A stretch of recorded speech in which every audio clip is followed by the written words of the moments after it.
If you haven't watched Squid Game, you're terribly missing out. Trust me, you're gonna want to watch this show. It is a series, it has several different episodes, but it is worth your time. I've already finished season 1, and man, was it an adventure. And for those of you who are not so sure about the show, you want to get the general gist of the show, but you don't want everything in too much detail, I'm going to be going through the entire season and just recapping it very, very quickly. Bear in mind that I do have episode 1 and episode 2 as a full recap review on the channel. So if you want to get an idea of what the show is about with a little bit more detail, check those out. Otherwise, if you just want the overview, then stay tuned for the rest of this video. Let's take a look at Squid Game. Episode 1, Red Light, Green Light of Squid Game focuses on a main character named Gan, who is a very sad man who's always gambling. He's so addicted to gambling that even though he lives with his elderly mother, he can't stop spending off their money. He finally catches a break, and after winning some money, some loan sharks get to him and remind him that he owes them. During this exchange of the loan sharks in the bathroom, they tell him that he has to sign away his rights to his body, because if he doesn't pay them the money, oh, they're gonna start taking his body parts. By the way, all the money that he had just won from the betting, he bumped into a girl while he was trying to get away from the loan sharks, who is a pickpocketer. She will be important later as well. We meet the store owner lady, whose son is the main character's friend. Supposedly, he's some super business genius and some child prodigy. While Gian is down on his luck, he meets this guy, the guy from Train to Busan. This guy tells him, like, hey, you get 80 bucks USD or some money if you can flip my card. Gian keeps losing and is not able to pay this guy back. But having lost the bet, the guy decides to slap him around instead until Gian finally wins. He then ropes in our main character by telling him, hey, you can win bigger prizes if you play a special type of game. Here's a card. He knows a lot about Gian, and Gian is surprised. He takes a PlayStation button card and later calls the number. His motivation is that he wants to be able to take care of his daughter, or at least be able to see her when his ex-wife and her new husband take the daughter to the USA next year. But Gian is surprised when he calls the number, a van comes to pick him up, and then he wakes up in a place like this with a whole bunch of other players with the same uniforms. He is the last player, player 456. All the other people there are there for the same reason, but they quickly realize that this is not an ordinary game that they can play for prize money. They actually get killed in this game. A whole bunch of people are killed during this game by this creepy looking robot that's playing 1, 2, 3 red light with them. In episode 2, everyone wants to get out. Understandably, they did not sign up to be killed. When the game runners tell them what the prize money is, people start to think differently. Gian is out of here. He wants to get out. He's not down to shaving off years of his life or just being killed instantly. But because of how big the prize money is, a lot of people want to stay, so they make them vote. The last vote is up to the old man, a guy who is dying of a brain tumor, who befriended Gian, our main character. This old man's kind of fishy to me because he was laughing while other people were dying in the game. He was the first one to beat the game that just killed everyone. But let's all kind of write off to, yeah, the tumor's making him crazy. Because of his vote to stop playing, the majority of people win the vote, and the characters are let go. During this time, we get to follow the main characters. The business guy, the guy from Pakistan, who actually saved Gian's life in the previous game, Gian, who tells the cops about this game and gives them the card as proof to call the number, but when they do, it's a completely wrong number, and the pickpocketer girl. The detective that comes in later sees that card. Turns out his brother's been missing, and when he goes to his brother's apartment, he sees that same card, leading him to believe that this is connected. Because of how shitty their lives are, everyone decides to go back into the game of their own volition, even though they know that people are gonna die there, and that they themselves could die as well. After being put to sleep in the van once more, they're carted off back to the games, but the detective this time is following them. He's destined to find his brother. With each game that they play, more people die. Whenever more people die, the prize money increases, which motivates everyone to keep playing for the chance of getting out of poverty, even though a lot of them just made really bad financial choices. But hey, by the way, by the time they go back into the game, the cop is already under espionage. He's undercover as one of these guys. He must get to the bottom of it to find his brother. The fact that he was easily able to infiltrate them like this means that their security systems and organization needs to be a little bit more tightly wound. There's a whole bunch of side stories, but ultimately everything culminates until people are allowed to kill each other. The main characters are okay though, because they stick together. They're friends. The old man starts to forget things. He doesn't even know his own name, poor thing. The stressful part about the show is that no one ever knows what the game is going to be, and the next game puts everyone in a situation where they're going to have to kill another team of people. This is very sad because it's the first game where they are responsible responsible for the death of others. The reason why the detective who's looking for his brother stays hidden as long as he does is because he is part of this underground organization that's part of this organization. You see, their superior doesn't know that they are skimming off the top. They're taking some of the dead bodies who are still alive but on the brink of death and harvesting their organs and making money. One of the contestants, a surgeon, is being used to help them make money because in return, they tell him what the next game is going to be. Our main character and his new friend, the old man, otherwise known as number one, help keep watch in case there's another attack. This is the time people start to stay together. And despite this being a game about survival, we see that our main character Gian has a heart of gold. All hell breaks loose as the surgeon escapes. They had a deal that these people, otherwise known as the PlayStation button faces or the soldiers, told him that in return for his services, they would tell him what the next game is, but they have no idea what it is because nobody told him yet. So he freaks out and runs away. While that's going on, the detective is made, and he has to make a decision to put down somebody else. The soldiers are not supposed to show their faces because they'll be killed, but it doesn't matter because no one will find out because he's just deciding to kill the surgeon. But before he can kill the surgeon, the lead showrunner, or the front man, the one who sounds like Darth Vader and whose costume is different than all the others, lets the soldier guy know right before he is killed off completely that he didn't even care that they were selling the dead body's organs. What he did care about is that they were playing favorites with the surgeon by giving him clues as to what the next game would be. So it wasn't fair for everybody else. Oh yeah, and he took off his mask. I think he was just mad that he lost control because somebody else was screwing up with his game. And sadly, after all of that, they end up killing the surgeon anyway. All that for nothing. By now, the front man and soldiers know that there's some intruder in there that is not a member of their organization. I am terrified at this information, but I don't know why. The detective goes into hiding, and he quickly finds out that one of the winners of this game that's being played, that is played every year, his brother is the winner. The detective gathers all the evidence he can. Meanwhile, everyone prepares for the next game. The next game is marbles, and this is the saddest part, but this is where some of the most lovable characters get killed off. I mean, this one hurt me the most, to be honest, because our belovable Pakistani guy trusts this guy that supposedly helped him. But he's thinking about his family too, so you can't exactly blame anyone. They must get their partner's marbles, all of them, by any means necessary, except for violence. So being tricked and having a kind heart, our humble guy ends up dying. This part is sad, because this is where Gian knows that he's going to have to betray his friend. You see, they were put into teams, and they thought that they were going to work well together, but it turns out you're supposed to screw over the other person on your team. The old man forfeits by giving Gian the last marble. This breaks his heart. He tells him that they're best friends. And he said, you didn't need to trick me. Trick your best friend to win. I would have given it to you anyway. He said, Gangwoo, always share everything with each other, no matter what. At this point in time, we don't know if the old man is actually saying all this because his wires are crossed because of the tumor, or if he was actually playing Gian. And when I say playing, I don't mean like in a bad way. I mean, he was basically sacrificing himself so Gian could win. Gian says his last goodbye, crying, heartbroken that the old man's gonna die. What do you really think about the old man's freaking dying anyway, so it doesn't make any sense for you to sacrifice yourself for him. Just say, the old man's probably filled up with so much nostalgia since this setup looks just like his old neighborhood. And with the last goodbye, he says he remembers his name now, that it's Ilnam. Gian walks away and a gunshot is heard as the old man is put down, or so we think, because we never actually see it happen. The dead body of the soldier that the detective had taken out to take his identity is found washed up on shore, because everyone saw that coming. The front man recognizes him, or he at least recognizes the license that's on him.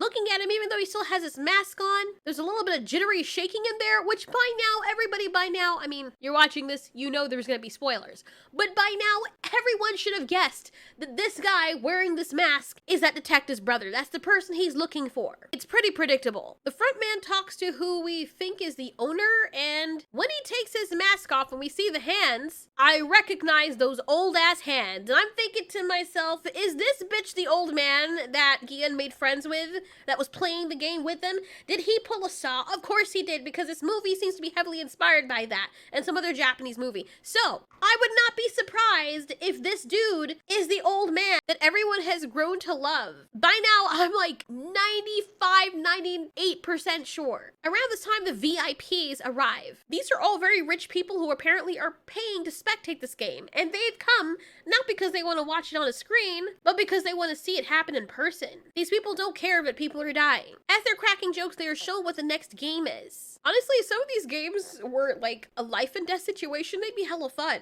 The players all choose vests from the numbers 1 to 16, and the vests or numbers on the vests determine what order you go in. I'm sorry, but If I was playing a game that was a life and death situation and I didn't know what the game was, I would want to go last. Yes, there's the chance that the timer could run out at such game, and if you're at the back, well, things are just, they look really bad for you. But I would want to see all the mistakes that everybody else makes so that I can know how to avoid this. In such a game, always choose last or the next to last number. In this case, Gian was gonna choose number 1, but this guy, the Christian guy, asked him if he could choose it because he's always been last with everything and he wants a chance to be actually number 1. Okay, dude, this is how superstitious people fail. Turns out the game is glass stepping stones, and you have to guess which one is regular glass and which one is tempered glass, because if you step on the wrong one, it will break through and you fall to your death. But if you step on the tempered glass, you're fine. As a matter of fact, 2 people can step on the tempered glass. So it's literally one of those situations where you do or you die. A lot of people end up dying or at least falling to their death or breaking all the bones in their body when they hit the concrete bottom. I've got to say, this game is the scariest game. Because I put myself in that situation, I imagine being the person who's up front and you literally have no idea. Like,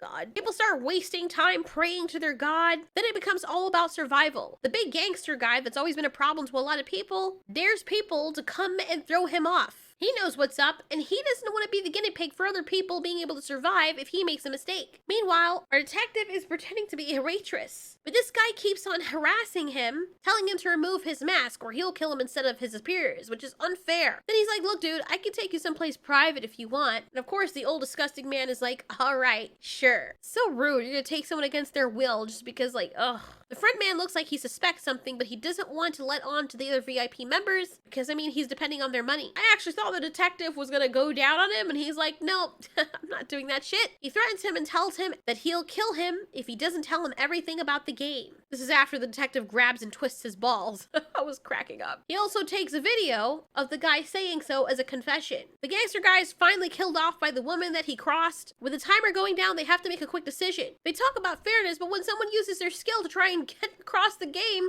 they take away that ability. There's like a 2-minute slow motion thing after our 3 main characters, the pickpocket girl, Gian, and genius business boy, make it to the other side, only to have all the rest of the glass tiles blow up in their faces. Meanwhile, Frontman and a team of soldiers go out to try and find the detective intruder who took one of the oxygen tanks. Gian confronts his childhood friend, the business dude, by telling him he didn't have to kill that guy, but the business dude said he would do anything to win. As a reward for them getting this far, the soldiers give them outfits to dress in. This is where we find out that our pickpocket girl is actually really injured and had a huge glass shard in her abdomen. The detective tries to call back to mainland to tell people what's going on here. He tries to get his message sent, but keeps having problems as there is no signal on this island. This is where the horrible plot twist comes in, which is not really a twist because I saw it coming. The front man takes off his mask, which he's not supposed to do. And that's when we discover, and so does the detective, that this is his frickin' brother that he'd been looking for this whole time. He can't believe it. The person who is helping run this entire organization of killing people is his big brother, the person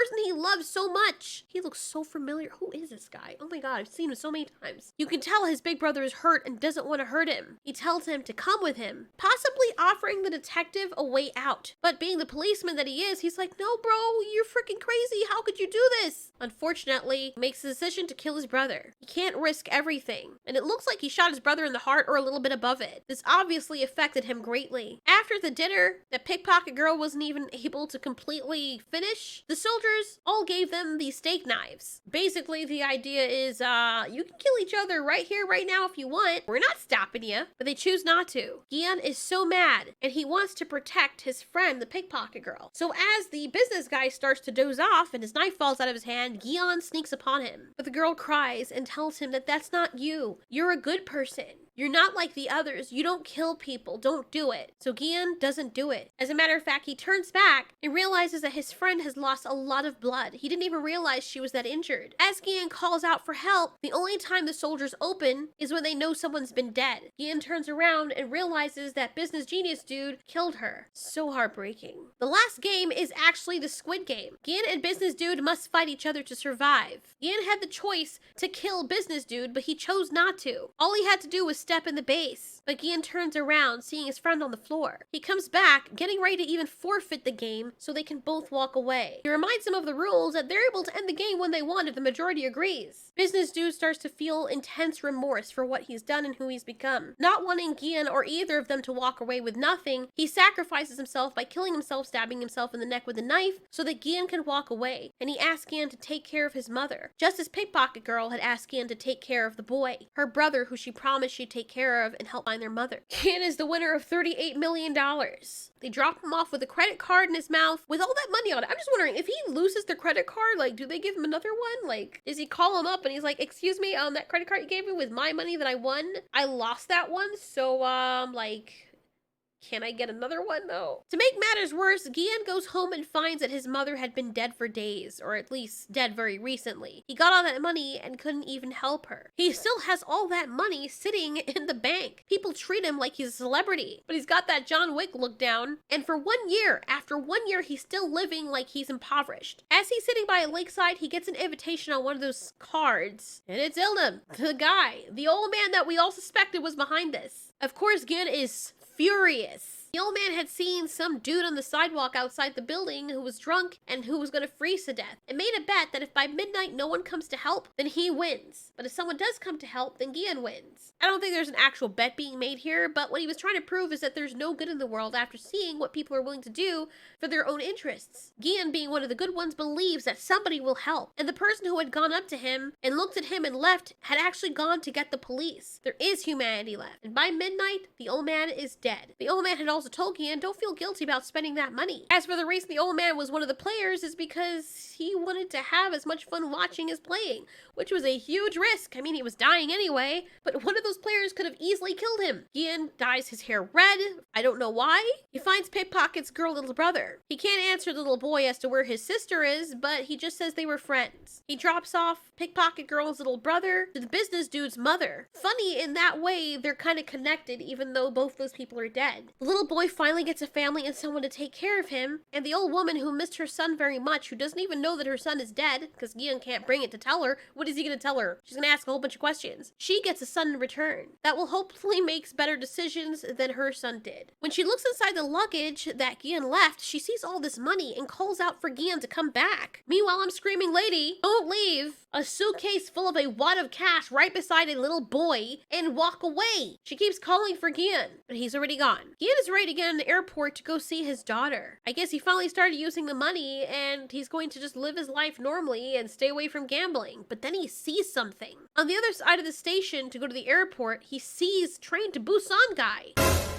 He actually saw another guy just like him playing the same game to get initiated. Gian quickly makes his way to the other side of the station, but the guy already got on the train. He holds up the guy who was playing and tells him, don't you dare, and takes the card from him. I don't know why he's surprised, but yes, the games are still continuing, despite you being the winner. He sits there contemplating. This whole time I'm screaming, please just get on the plane. You're gonna go see your daughter, you're gonna live your life and never be poor again and be able to take care of your family. He doesn't fucking get on the plane. He's like, no, it'll be fine. Let me just go back and put myself in the game. For what reason? I'm sorry, that's like, okay. So anyway, like, look, there are a lot of great moments and great lessons in this show. It actually feels like a movie, to be honest. That's why a lot of people were surprised that it wasn't a movie, it was an actual series. You should definitely go watch it because holy crap, man, was it exciting. But the ending just pissed me the hell off. Oh my god, it pissed me off so much. I'm like, dude, what are you doing? You have $38 million. You can put it in investments. You can live for the rest of your life if you live decently within your means.